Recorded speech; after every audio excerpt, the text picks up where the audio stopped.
চট্টগ্রাম বন্দরের Patenga container terminal এলাকায় মাঝ নদীতে আটকে গেছে একটি কার্গো জাহাজ। মঙ্গলবার দুপুর 1টার দিকে বহির্নোঙর থেকে বন্দর জেটিতে আসার সময় জাহাজটি বয়ায় আটকে যায়।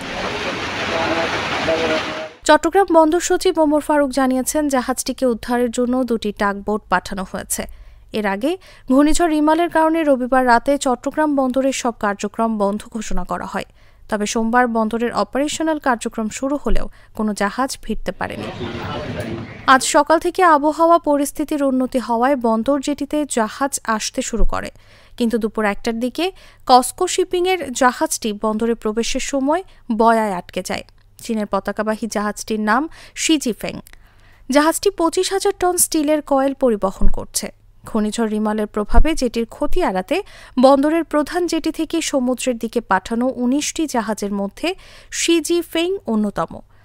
মঙ্গলবার সকালে সেগুলো ফিরিয়ে আনা শুরু করেছে বন্দর কর্তৃপক্ষ। পথে স্টিয়ারিং বিকল হয়ে জাহাজটি বয়ের সঙ্গে আটকে যায়। বন্দর কর্তৃপক্ষ জানিয়েছে, আজ সকাল থেকে এ পর্যন্ত মোট 11টি জাহাজ বন্দর জেটিতে এসেছে।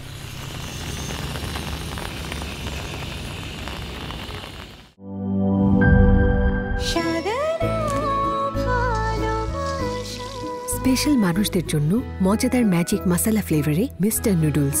স্বাদ নাও ভালোবাসার।